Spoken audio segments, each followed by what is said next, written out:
Assalamualaikum warahmatullahi wabarakatuh. Perkenalkan, nama saya Nur Ahmad Fauzi dari kelas 6F. Dalam video ini saya akan menjelaskan sedikit review tentang Microsoft Project. Microsoft Project merupakan sebuah program aplikasi buatan Microsoft yang berfungsi untuk memanajemen suatu project, termasuk manajemen sumber daya atau menjadwal tugas dan kegiatan yang akan dilakukan. Baik, langsung saja. Pertama kita buka dulu Microsoft Project-nya.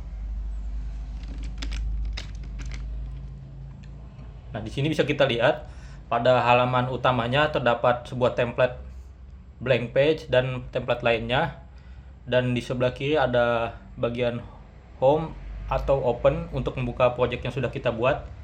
Kali ini kita mencoba untuk membuatnya dari awal saja. Kita klik blank page. Oke, setelah membuka sebuah blank project, bisa kita lihat di sebelah kiri ada tabel yang nanti akan kita isi dari judul sebuah kegiatan hingga dari mulai awal kegiatan hingga finish. Dan di sebelah kanan ada Gantt chart. Nah, Gantt chart ini berfungsi untuk menampilkan penjadwalan yang sudah kita buat tersebut. Oke, langsung saja untuk membuat sebuah kegiatan baru. Pertama kita hanya mengklik lalu mengetikkan namanya, misalkan shooting film. Nah, setelah itu kita tentukan start shooting film.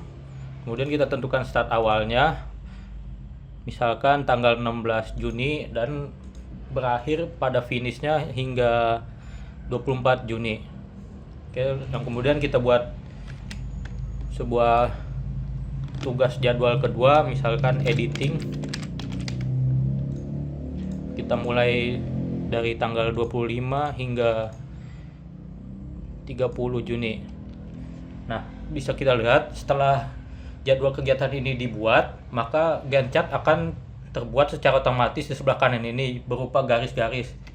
Nah, pada Gantt chart ini berisikan data setiap tanggalnya dan bulannya. Untuk melakukan zoom in zoom out, tinggal melakukan klik pada tombol di bawah ini menggunakan slidernya, ke kanan untuk memperbesar dan ke kiri untuk memperkecil. Garis-garis Gantt chart ini sesuai yang kita inginkan dengan cara melakukan double klik pada gambarnya lalu menentukan warnanya, misalkan oranye. Jika sesuai, tekan OK. Maaf, harus yang ini. Ini dari awal, pertengahan jadwal hingga akhir jadwal. Warnanya bisa kita sesuaikan sesuai selera kita masing-masing. Jika selesai, tekan OK. Nah, warna akan berubah. Lalu jika kita ingin misalkan melakukan kesalahan dalam pengetikan jadwal, kita bisa menghapus jadwal tersebut dengan cara melakukan klik kanan lalu tekan delete task.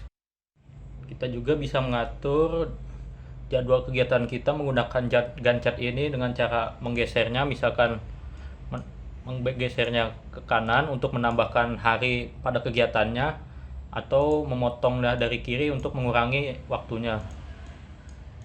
Kita juga bisa memindahkan waktu jadwal kita dengan cara menggesernya ke kanan kiri sesuai dengan tanggal yang kita inginkan. Secara default, Microsoft Project ini menentukan hari liburnya pada hari tertentu.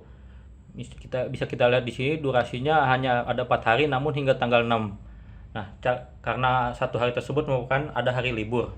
Untuk menentukan hari libur kita sendiri, kita bisa melakukan dengan mengklik tombol project lalu mengklik tombol change working time. Nah, setelah itu kita membuat pengecualian waktu di sini, misalkan hari libur dari tanggal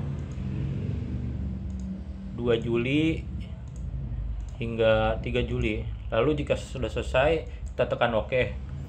Nah, untuk hari libur bisa kita lihat dari Gantt chart-nya berbentuk berwarna garis abu-abu pada kolomnya.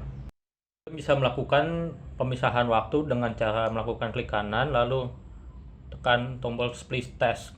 Misal kita bagi.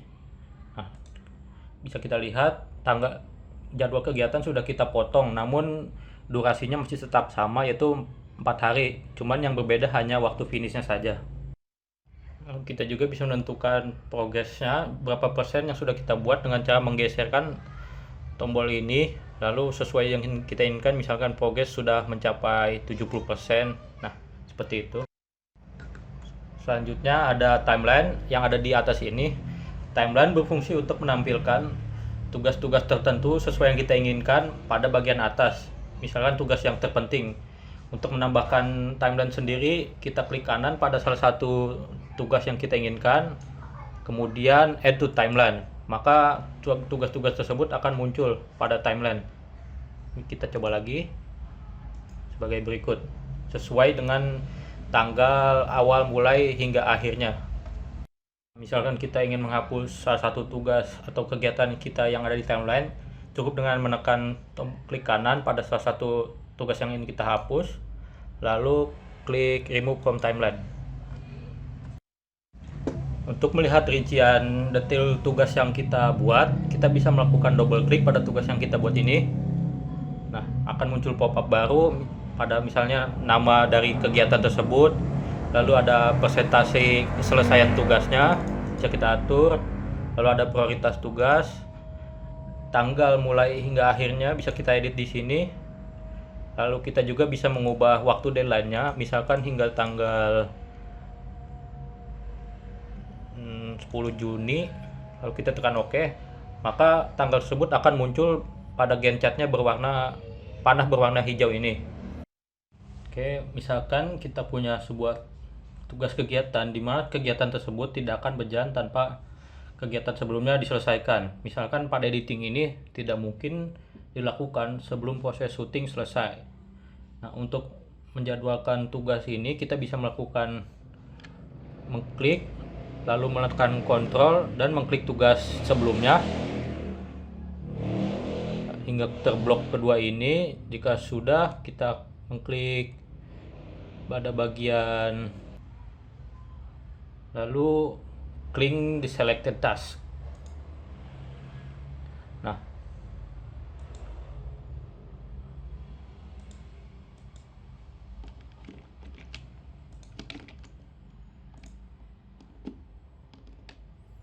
makanya kita bisa mengklik pada tugas pertama lalu tugas selanjutnya, kemudian melakukan link.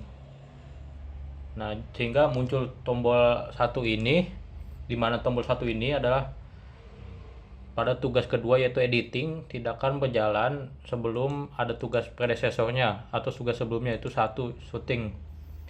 Pada di Gantt-nya sendiri bisa kita lihat ada panah tersebut muncul setelah tugas satu langsung menuju ke tugas kedua.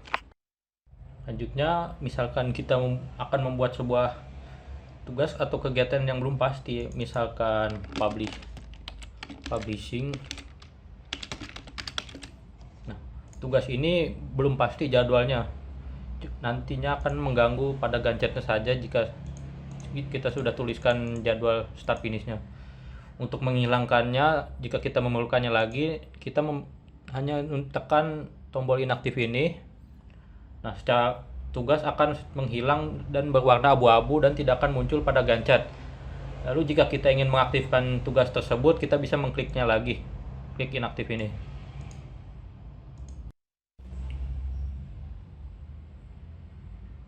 Oke, untuk bagian selanjutnya ada pengelompokan tugas. Pengelompokan tugas ini misalkan kita melakukan satu tugas yang memiliki tujuan sama satu. Oke, langsung saja contohnya, misalkan kita ingin mengelompokkan keempat tugas ini dengan cara klik dari bagian-bagian ini 4 tugas misalkan, lalu kita menekan tombol summary. Nah, kita beri nama pengelompokan tugas ini misalkan pembuatan film. Jika selesai, kita tekan OK. Nah, pada Gantt-nya bisa kita lihat sendiri ada garis di mana pembuatan garis ini adalah awal dari kegiatan syuting ini yang merupakan bagian pembuatan film hingga akhir pada finishing, harusnya publishing ya. Nah, Gantt-nya akan berakhir pada finishing ini sesuai dengan jadwal kegiatan yang sudah dikelompokkan ini menjadi bagian pembuatan film. Jika kita ingin membuat sebuah kegiatan baru yang di luar kelompok jadwal ini kita bisa melakukan pengklikan di bawahnya, misalkan ending. Untuk preview terakhir ada menu budget. Pada budget ini merupakan tampilan budget atau biaya yang akan dikeluarkan dari sebuah project. Bisa kita tampilkan pada tabel ini. Pertama, kita lakukan klik kanan pada kolom di atas, kemudian kita insert kolom, lalu kita cari kolom bernama budget cost. Akan muncul biayanya Rp0. Kemudian selanjutnya kita menuju resource sheet untuk mengisikan budget tersebut, karena budget tersebut tidak bisa kita isi pada bagian Gantt chart. Nah, pada resource sheet ini kita beri resource baru bernama misalkan budget film. Selesai, tekan OK, lalu tekan klik 2 kali pada bagian budget film tadi, lalu kita ubah jenisnya dari work menjadi cost dan centang bagian budget ini. Jika selesai, tekan OK. Nah, untuk mengisikan budgetnya sendiri, kita kembali lagi ke Gantt chart, kemudian kita klik pada summary atau grup pada filmmaking ini misalkan, lalu kita beri resource, assign source resource, kemudian kita pilih budget film tadi, tekan assign lalu close. Nah, setelah itu untuk mengisinya kita menuju di sini, kita klik kanan, kita menuju task usage. Nah, pada task usage ini kita tampilkan dulu budget cost-nya dengan cara yang sama, yaitu klik kanan pada kolom, lalu insert kolom dan isikan budget cost. Jika selesai, tekan OK. Kemudian nah, kita isikan di sini budgetnya, misalkan bebas, kita isi sesuai kita inginkan. Nah, karena aplikasinya sedikit ngebug karena awalnya ada USD. Jika sudah selesai, kita kembali lagi ke Gantt chart, maka budget cost-nya tersebut akan muncul secara otomatis pada Gantt chart-nya. Sekian presentasi review dari Microsoft Project dari saya. Kurang lebihnya mohon maaf. Wassalamualaikum warahmatullahi wabarakatuh.